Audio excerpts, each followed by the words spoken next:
First of all మీ వెనక ఎవరో ఉన్నారు, మీ వెనక ఎవరో ఉన్నారని ఒక 5 రోజుల నుంచి ఒకటే రాసేస్తున్నారు. మా వెనకాల నిజంగా ఎవరూ లేరు. ఆయన మీద ఒక ఎమోషన్ ఉంది. రామారావు కూడా ఉన్నారని కాదు ఇక్కడ దాని అర్థం. రామారావు గారు అసలు మా వెనకాల ఎందుకు ఉంటారు సార్? ఆయన మీద ప్రేమ మట్టుకే ఉంది. ఎందుకంటే మేము చేస్తుంది ఆయన కోసం కాబట్టి, ప్రజల మంచి కోసం కాబట్టి.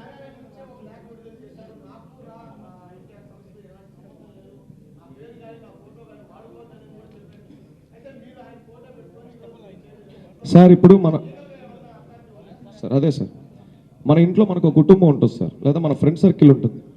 ఎప్పుడు పక్కన ఒక 2 ఫ్రెండ్స్ ఉంటారు. ఆ 2 ఫ్రెండ్స్ ఏం చెప్తున్నారో మాత్రమే మనం వింటాం, కానీ ఆ బయట గేటు బయట అల్లాడిపోయేవాడిని మనం అంత ఫాస్ట్గా చూడలేము సార్. అసలు హీరో గారికి మా గురించి ఎలాంటి మాటలు చెప్పారు అంటే, నేను పత్రికా సభ్యుల నుంచి నేను కొన్ని విన్నాను, నేను పేర్లు చెప్పలేను.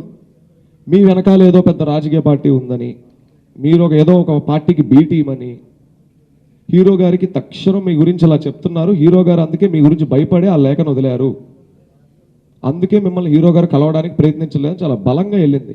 ప్రోగ్రామ్ స్పాన్ పెద్దదైతే నిజంగా వెనకాల ఎవరో ఉన్నట్ట.